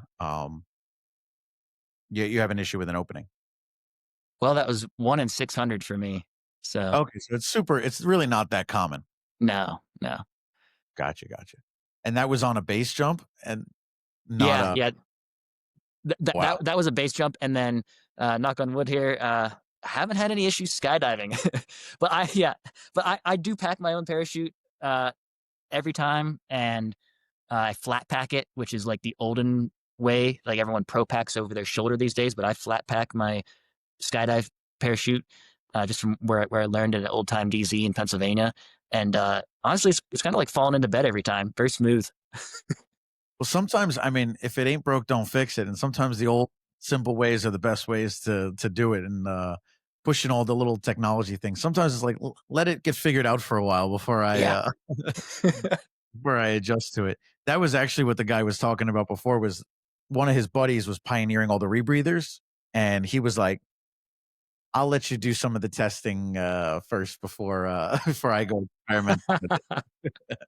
Yeah. Um, alright, so now you do tons of other extreme sports. So and this is also kind of what's like so you're also doing a lot of rock climbing as well? Yeah. Yeah. Definitely a big fan of rock climbing. So do you have a preference for sport or trad or, you know, bouldering or anything like that? Or yeah, what's your preference? Man, the trad in the desert crack climbing is 100% my preference. Okay, so this has you what? This is like Indian Creek? Exactly. Yeah. Yeah. So what is it about crack climbing in the desert? I mean, it's on sandstone, so it's a little nicer than the gunks on your hands, right? Yeah. Yeah. I have climbed the gunks though. Yeah. Yeah. Yeah. What'd you think? Do you Man, think is the gunks sandbagged like they say? dude. Yeah. Yep. Yeah. It's a good place to climb in the East Coast, I must say. Yeah, I mean, if it's definitely I mean, it's all mostly all trad, a little bit of top rope and stuff, but it's mostly all trad there. And I take it you obviously, if you've base jumped the new, I assume you've climbed down at the new, right? Yeah, that is some premier climbing down there. Well, Yeah. that's yeah. Yeah. So, and then you've done the red. Not. No. Okay, all right, yeah. I mean, well, if you're into the trad more, because I think the red is more sport. Ah, yeah, yeah. I'm not familiar. I'm not back East Coast enough to really dabble. Yeah. Gotcha. So out west, so I guess you guys are going out there. Is Indian Creek your favorite, or you like going to is Zion more big? Like, what do you like out there, and what's well, yeah, exactly. I really enjoy Indian Creek, and mostly because the climbing is just absolutely 10 out of 10, as well as the environment. You're just in this, I mean, national park esque style environment where it's just very quiet and peaceful. And it's one of the few places I've experienced where it's so quiet, it's the silence is deafening. And if you've never experienced that, where the silence is so quiet that it actually sounds loud. Like you can hear the ringing in your ears. And then that's the environment you're hanging out with and your friends. Wow, that's pretty sick. That's awesome. And And the now, sunsets and sunrises, it's 10 out of 10 out there. really, that's man, Yeah. oh, that sounds absolutely amazing. And now, is there a lot of is it like is there a lot of stuff in the 8, 9, 10, 11 range, or is it really all stuff that's harder? Like, what's the climbs like out there? Mostly, I'd say 9 and above, primarily like 10s and 11s and dipping into 12s in Indian Creek. And I think that scares a lot of people away because they're like, oh, I can't like go out and I'm just getting into trad and whatnot. But I would recommend just like kind of getting your chops up and maybe training in the gym or just going out there. And there are some 8s and 9s and good solid leads. The rock quality is 10 out of 10 and it makes it very safe when you're using the proper gear and the rock quality. And I'd say uh, definitely worth going out for any level of skill sets that you have in the crack climbing. Gotcha, gotcha. And now do you mostly is that so trad's mostly your thing? Yeah, definitely a fan of that. I think that the real thing that I get fired up on is um, tying together multiple sports at once. Just call it multi-sporting, and Yeah. and so you have the my all-time favorite adventures are trad climbing up desert towers and then base jumping off of the top. Okay, so that was kinda I was literally just thinking this because I was gonna tie this back in is Potter pioneered freebase. Now Mhm. I have you I'm assuming that you're doing this with gear and then base jumping down with it, or you're maybe going up to the top and paragliding off of it. But have you thought at all about freebasing? Oh man, I'm not nearly as good as a rock climber to be at that level, but it, uh, very cool experience, I'm sure. But the Yeah. whole free soloing and free basing isn't really appealing to me. And a buddy of mine actually just had a chat with him, and he's like, you know what? Like, he just went and soloed a route as a 5.8, definitely within his wheelhouse, and said it was a great time. And I talked with another buddy of mine. He's like, oh yeah, like I've done some free soloing, but like really just not my flavor because you're just kind of if you're not super comfortable, you're just kind of like maybe gripped a little bit. Maybe it was beyond his skill set of the things that he was doing, but he's like, I want to be done with the free solo and wish I was still climbing, not be glad that I was done with it. Yeah, and I think this ties back into what we talked about before with being in this, like, flow state and kind of being in that like, you described it as that 2 to 3% or 3 to 4% versus the additional, and that's where, like, Honnold and them are just, like I mean, they're climbing stuff that's well within their wheelhouse. They are not pushing the limits of what they can do, but the fact that they mentally are still within that 2 to 3 to 4% for them versus Wild. I don't think he'd be doing it if he was in the 10% range. Right, right. It's just their level is that like that's they eat, sleep, and breathe it, and their level is so just they're in the top 0.01% of everyone doing that. So Yeah. tough to compare to. Have you ever seen him at, like, the crag? I've heard, like, he literally rolls up and everybody's like, "Alright," like, maybe in, like, I don't know, a couple hours, they do 5 climbs or 6 climbs, and he's just like, up, down, up, down, up, down. I've heard about this. Never got to meet him though. Gotcha, gotcha. So also, I mean, you also ride adventure bikes. Yes, sir. Um, what got you into riding adventure bikes? And what do you have, like a KTM? Yeah, it's the KTM. Yeah, Now, man. do you ride with buddies, or what do you like? Where do you guys head out into the desert? Like, what's or or what do you like? What got you into it? Well, I think the motorcycles has just always been in my family, so call it like in my blood. My great grandpa, we used to call him Speed Demon. He was over 80 years old. He'd just be like blasting up this hill out at the family farm. Like you'd have trouble walking up this hill, and he'd be blasting this old like 250 like carbureted dirt bike back in the day up this hill, and so maybe that's where it started. And then yeah, I got a Kawasaki Versys in 2008 when they first came out in America. And like that was, I guess, where it really began. It was a 650, and it like I would say unlocked serious travel potential in the United States for me. Like that's how I like came across the country to Idaho to learn to base jump in 2013. Like just a casual cross country trip. And On the bike? oh yeah, On a Kawasaki? yeah, yeah. This isn't some big bagger. Well, I How was your back and your after that? it was great. Like honestly, I get like more stiff riding in the truck because you can't really move. I love riding on the motorcycle. Just you kind of like just like seated in a nice upright seated position, and it's just comfortable, and you're kind of like loose on there rather than like sitting down in a chair. Maybe my seat isn't very comfortable in the truck, but it's uh, Yeah. yeah, yeah. And then I guess put 134,000 miles on that, and then sold it and got a KTM. And Wow. it ran great when I got rid of it. Like I just when I was out west here, I just needed a bigger bike for bigger trips and haul more gear. So I Yeah, got no, the KTM. I mean, in the KTM, I mean, you get the BMWs, you got the Uh, KTM, like, I mean, but the KTMs are like top of the line. That's Big such fan. a bike. Ready to Um, race. oh my gosh. Yeah, they're a blast. Now, I guess to take it is that you had one and all the crazy stuff you've done, the only time you got injured is you got so what happened? Because this is pretty crazy story, right? With like it's involved an animal. That's right.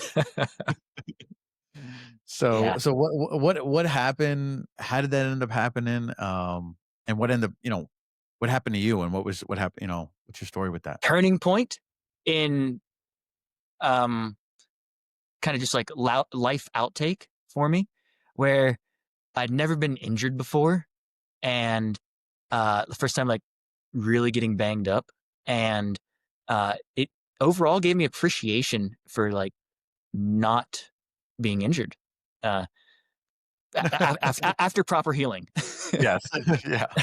So essentially, what happened? I mean, it's seriously like an hour-long story with like props and photos and all these things, and I'll spare you of that. But the abridged version is I was actually in the Pacific Northwest doing some base jumping, and Okay. then in Washington, and then I rode my motorcycle to Washington D.C. This is in 2020 during the like height of COVID. Okay. That's pretty And far. yeah, so yeah. So this is when I was like freshly laid off of oil field. I was like, like have the summer, and like no one knows what's going on. COVID is happening. I'm just gonna go base jumping in the mountains. And then my sister got married in Washington D.C., and it was just a small 10-person wedding. And then I was coming back from Washington D.C. through Colorado in August of 2020, and I had to get back for my tandem paraglide course because I was trying to learn to take people tandem paragliding. And so I started really early in the morning, and it turns out at like 4:30 in the morning, I was going on this like back road on the west side of Rocky Mountain National Park and hit and killed a black bear with my motorcycle. Damn. So And so like this thing, like you're riding and this thing just black bear just runs right out in front of you and just boom, nailed them. so it was there was a bunch of deer on the road, and I had a train horn on my motorcycle, little air horn, like honking the horn, all the deer scattering. I was like, oh yeah, this is no problem. Going like 40 mile an hour or so, and like casual. And then I got to this point where it just kind of became normal. And then like I'm talking like hundreds of deer. And Yeah. then as I was going along, this was going on for like an hour. And I looked over the rear side of my shoulder, and I could just see the alpenglow over the mountains, kind of rising over Rocky Mountain National Park. It's like, dang, like this is it. But I was having this very terrible, bad feeling in my gut. So you had mentioned this like kind of gut intuition feeling. This is, it got to the point of where like I almost stopped my motorcycle and like evaluated the situation, but I didn't. And now I see that like that was like my gut telling me something like bad is going to happen. I don't know, call it woo wooey, but like that No, was no. definitely there. Yeah. Sometimes there's something there, and you gotta listen to it. Yeah. And yeah, but okay, so And I didn't listen to it. And so I was just cruising along, and I'm on the right hand side of the road, and I see this deer kind of going from left to right. And I was like, let me honk the train horn. And then I'm getting closer, and I'm like, like I thought it was like the shadow of a deer or something because eyes weren't moving or this and that. And then I realized as I was getting closer that the deer, the shadow was the animal. And so it was going from left to right. And I was like, oh, well, I'm just going to like dip to the left on the wrong side of the road and like evade this animal because I don't have enough time now to like slow down. And then so I dipped to the left, and I'm getting closer and closer. This is all within like a couple seconds, 2 or 3 seconds. And then I see that the animal is in the center of the road. It stops. And I was just like, oh no. And so it literally turns around on the double yellow. So I lean even harder. And now I'm on like the white line of the wrong side of the road. is there any chance of you going off a cliff or anything like that at this point? Oh, oh no, no. This is like, imagine this back road through Colorado, and it's just open fields on the left and the right. But in this one zone are these very thick trees, like these willows, to the point where you can't even see in them. And it's like a marshland. And uh, that is where this occurred. It was on a straight stretch. There was no curves or anything like that. And so this bear had like climbed up out of these willows in this marshland and was crossing the road. And Gotcha. so I was like on the white line of the wrong side of the road, and I'm just leaning and leaning and leaning. And now I just like pin it and I was like, now it's like a race. It's like, well, if I stop or slow down, I'm going to T-bone this thing. So I need to like go a little bit further left. And then I just remember looking down, and I see the bear's head past my right knee by like 2 inches. That was like literally super close to just crushing my entire leg. And then it hits my aluminum saddlebag on the right side of the bike, and just the worst speed wobble you've ever imagined as I go down and to the left into the willows. And I just remember this like really heavy, dark feeling, and then just like nothingness. Dang. And then I woke up in the hospital, and So you I like, blacked out. You oh yeah, completely out. yeah. Gotcha. And so I woke up, and I was just like, oh shit, like I really did it this time. I fell asleep on the motorcycle. And I was just like, man, like I can't believe, dang it. Like, and I'm just like cursing at myself. And then a nurse comes in. They're like, oh, Mr. Kulish, we're so glad you're with us. I was like, oh, you killed the black bear. And I was just like, what? And then like that entire story I just told you, like flooded back into my memory. So like, but there was a brief moment I was like, oh man, I actually fell asleep on the motorcycle, and here I am in the hospital. Yeah, because when you black out, like it's like you don't know what the heck happened. It's like, Exactly. Yeah. yeah, that. So you hit this thing hard enough that you killed it? Yeah. Yeah. Holy Uh, cow! and basically I went down into the willows, and it's not like I'm on like the side of the road and the first person came along and like found me. Like that's what I thought happened. But then that indeed was not the case. So I literally had went on about like 3 months thinking, oh yeah, like thankfully this guy, like someone found me and they called the helicopter, and they flew me to the hospital, and I survived with all kinds of internal injuries and broken scapula and various things.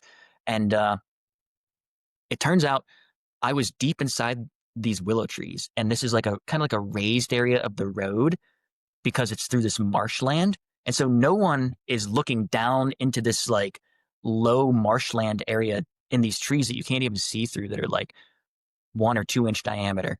And they're traveling, say, 50, 60 miles an hour. No one's looking down in there. But what had happened is the aluminum saddlebag that was on my bike that hit the bear was actually left on the opposite side of the road, 100 yards away from where I was found. Wow, the A panniers. Yeah. the, Oh the my God. panniers, yeah. And so a gentleman that was logging in the area had found that box as he was driving to work at like 5 a.m. And instead of like just scooping it up like someone would if they see like a cooler alongside the road or this or that, pick up some trash or whatever, he saw there was a KTM Motorsport sticker on the box and he immediately knew what happened. And so he put his truck in reverse and because it turns out he rode KTM as well. Wow. I mean, some things it's like it's crazy, like Yeah. the coincidences and whatnot. Yep. But none of but there's nothing else other than just the one pannier. Like there's not like debris. There's No, nothing. There's nothing that would give a sign like there was an accident here. It's all no. down in the ditch. Like imagine like 3 foot tall grass, about like a 20-foot wide strip of that, and then just like really thick trees that you could barely even see through that are like 1 inch in diameter. And Man, that is down. I was like down inside there. And of course, just motorcycle confetti everywhere down inside there. But like the only thing on the road was this box, and it was on the opposite side of the road that I was on. And the bear, I guess, had like crawled down into the woods and died as well. So it wasn't alongside the road either. well, that was probably just like what happens with deer, where it runs on adrenaline for a very short period of time, right? And then Yeah. kind of kicks it. Man, that is crazy. And so this guy somehow finds this thing. He also rode KTM, so he was like, Yes. "Shit, gotta be a bike." It doesn't Yeah. just a deer doesn't just fall off. Exactly. Panther doesn't just fall off a bike. Yep. So Wow. yeah. Yeah, guys, did you ever get a chance to give him a thank you?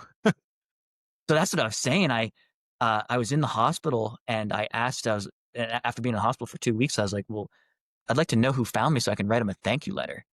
And it actually took me 3 months to like work up the courage to like write this thank you letter. And it was basically this whole thing of like, hey, COVID has happened, but I'm living life to the maximum. And like, I just was coming back from my sister's wedding, and like, thank you for like finding me and saving me and like giving me another opportunity to like just keep crushing life.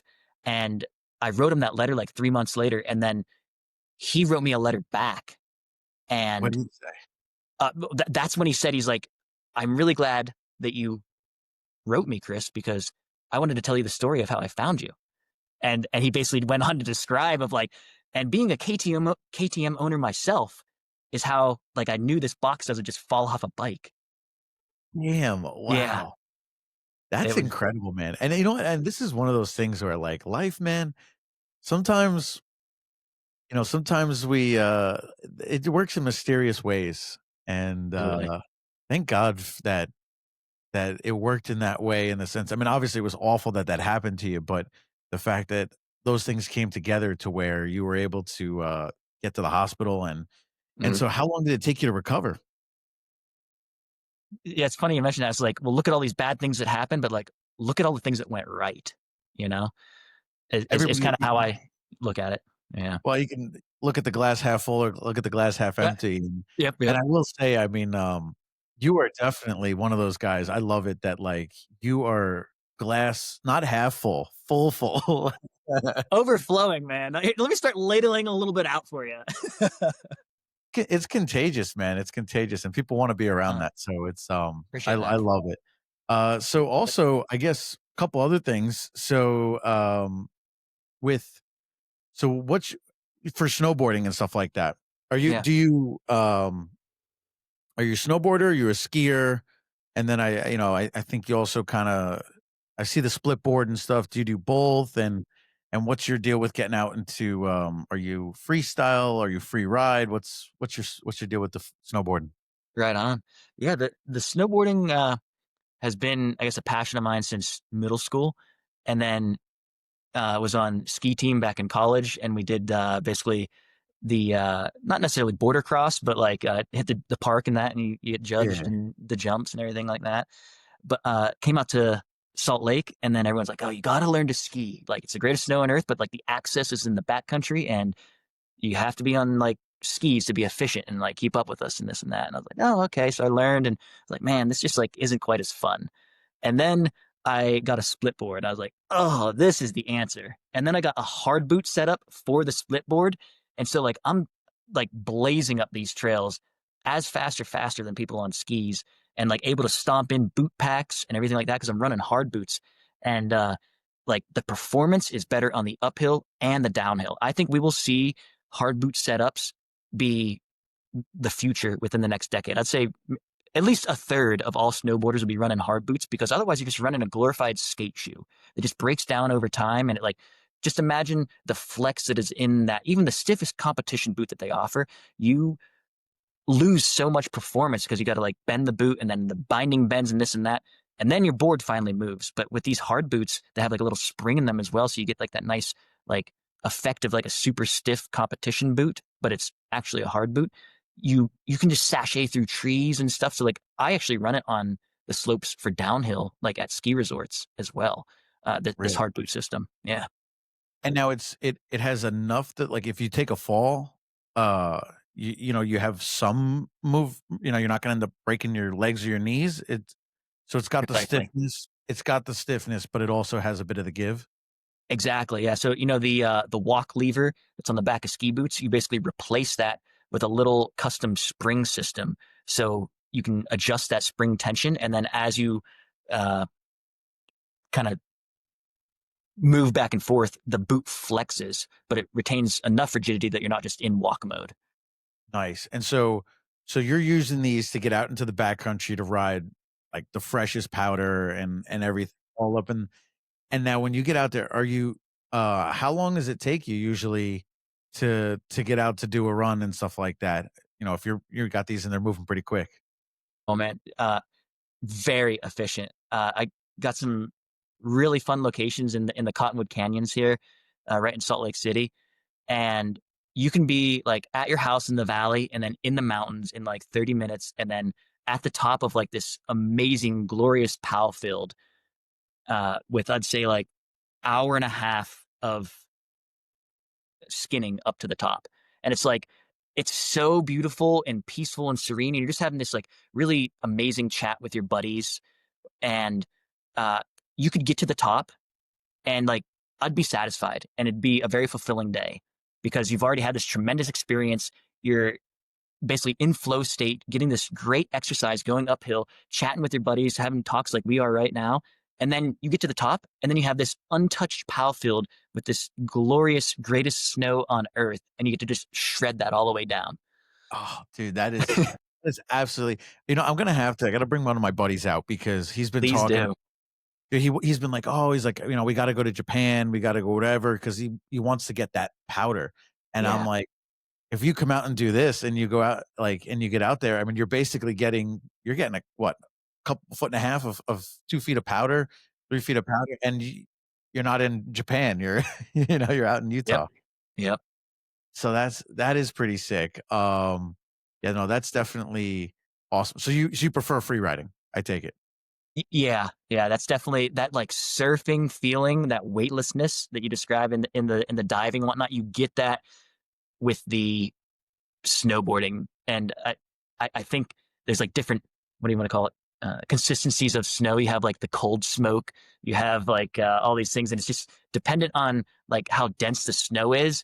You could be in like waist deep pow and it's like feels bottomless, or you could just be like in this like pumpy, like almost like you're surfing heavier stuff like water, but like you're actually surfing down the mountain, which is a pretty cool sensation. That's awesome. Now, so you coming from the East Coast, they say, the East Coast is completely different, right? It's like riding a sheet of ice. Yes. Um, so when we ride on the East Coast, we have a lot of our weight forward, right? But now are you guys out there, is that more comparable to, like, surfing or wakeboarding or whatever, where you're kind of more on your back foot? Precisely. Yep. Gotcha, gotcha. Okay, yeah, no, that's pretty awesome. Because I was gonna ask you, how was your transfer over to, like, wakeboarding and stuff like that? Because, but you're used to kind of riding it out there where everything's like a surfing kinda deal. Yeah. Man, that is absolutely we'll have to do Yep. some riding out there. Recommend 10 out of 10. Yes, please. Come on out. Alright, so then also, I guess to get into, let's, I think basically, we talked about the camper, all that stuff. So your story, and now your drink company. So how'd you end up getting into this drink company, and tell us a little bit about Kana and stuff like that. Right on. Uh, well, I think maybe it kind of started with the bear.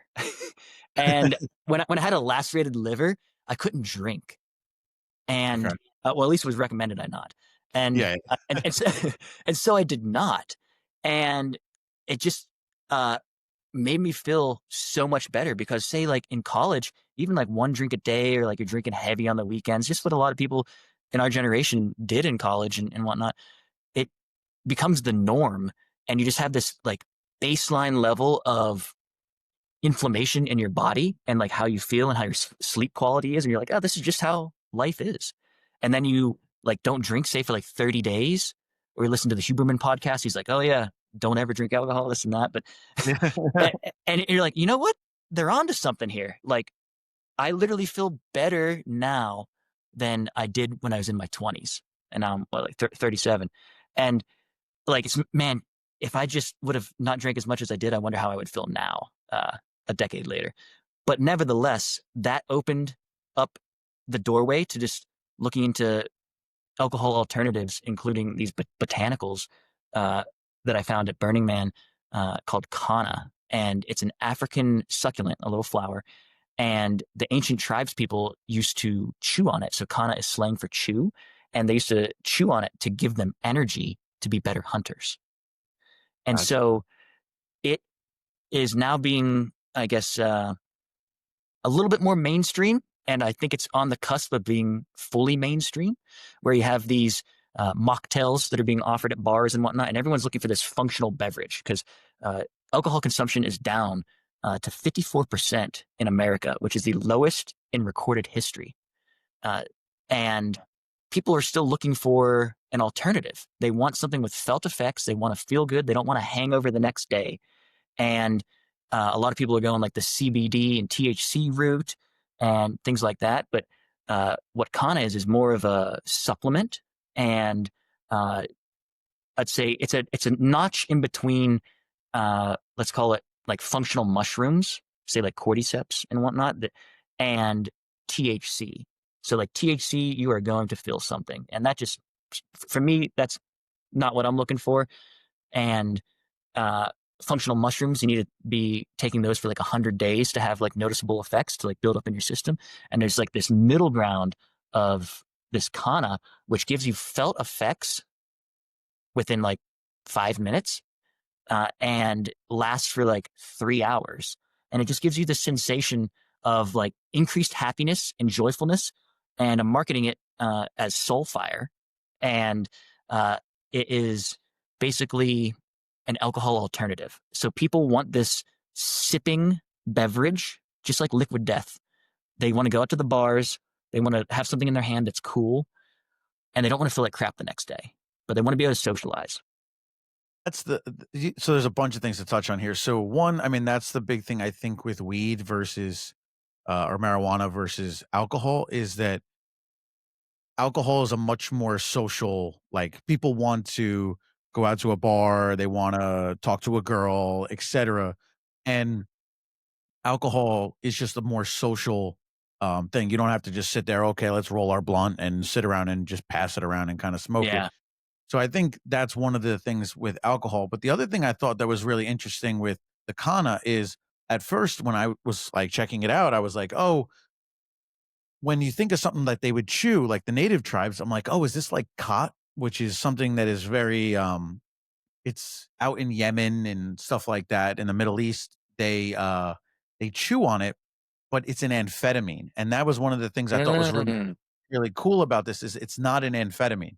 right. It's so it's like you're not getting it's not like artificially triggering your dopamine and all that. It's giving you this natural herbal happiness without it being such a dopamine receptor drug kind of thing.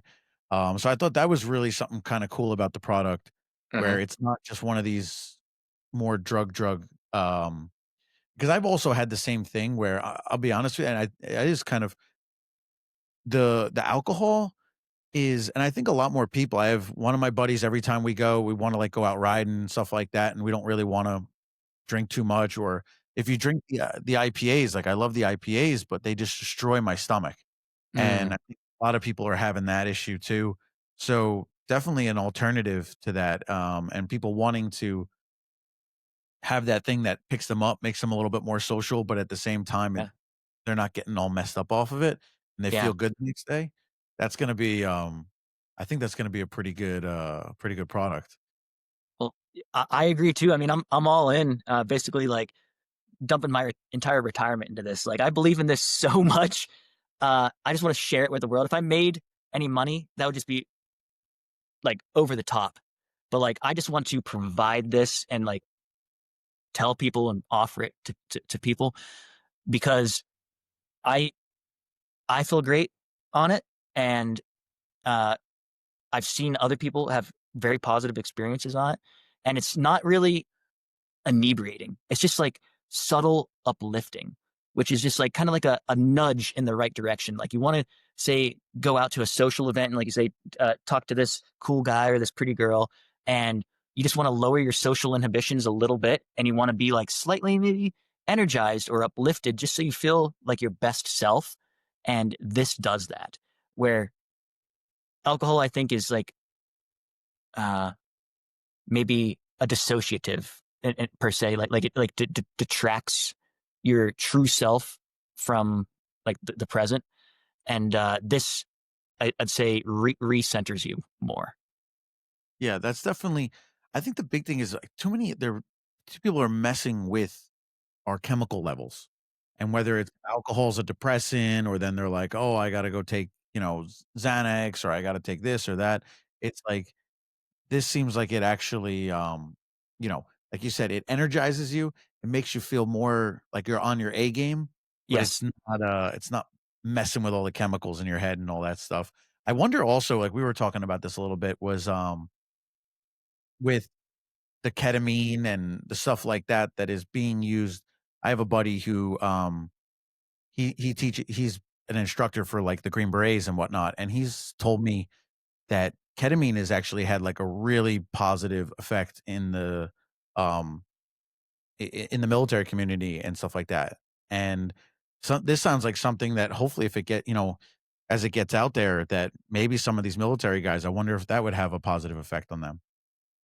I think it would, and it does indeed use some of the it acts a little bit on your serotonin and dopamine system. So it's not like kind of fully, what do you want to call it?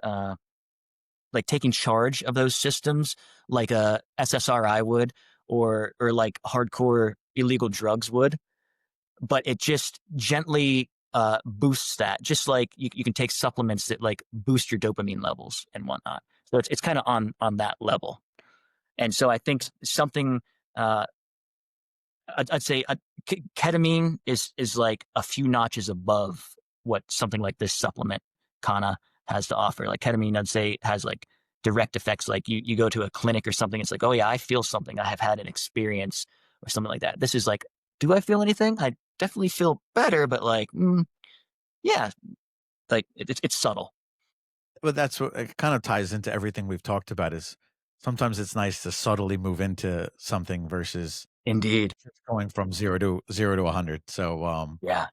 well, I'm excited. When are you gonna have that coming out? And About a month, I would say. Trying to wrap up the branding and get the website launched and going to be for sale on Amazon. awesome, Yes, sir. awesome. Um, well, as soon as that comes out and stuff like that, we'll, be able to post links and where everybody can check it out. So it's just so everybody, knows that it's Soulfire, right? Yes, sir. It'll be drinksoulfire.com. Mm. drinksoulfire.com, and, I'll put the link below for that, and, yeah, man, it was a ton of fun, and, I mean, we could chat for forever. I mean, there's so much about all the different technical stuff you've gone into and whatnot, but, I think just as a kinda overview, I mean, all the stuff you've done is just absolutely awesome. You've definitely lived a pretty rad and cool life so far. You lived 100 lives in your 37 years. And I think everybody's gonna enjoy hearing your story, and I'm glad to hear that you're recovered now and not banged up by this damn this black bear. Did you I I was gonna say, did you even get to at least eat it? But because Funny enough, the local fire department scooped it up and then they take it to the local meat shop and they turned it into a hamburger for local families. okay, so it went to And then good. so it went to good, and I think that happens to a lot of wild game in Colorado. Like if a moose gets hit or anything like that, and then I guess the cool ending to that story is I actually had spoke with Fish and Park Services of Colorado, and it was like a really involved process, but I was able to get the hide in the skull, and I got it like I have it now, and so I actually turned it into a bear vest, and I have the skull, and it's banged up, and then I have the tachometer to my motorcycle, and with my buddies went to the crash site, and they're like, "Yeah, we picked up all the motorcycle confetti, including your tachometer," and so I have that in the jaws of the bear, which is like this semi-crushed skull.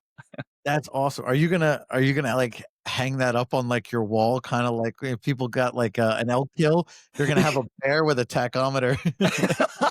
Like, how Yeah, did how did you get your bear? Was it a bow? Was it a compound? Was it no, no, mine was a motorcycle. yeah, yes, sir. Man, well, I thank you so much for coming on, and, yeah, I look forward to chatting, and maybe we'll do something in the future. That sounds great. Thanks for having me, Andrew. Great chatting with you.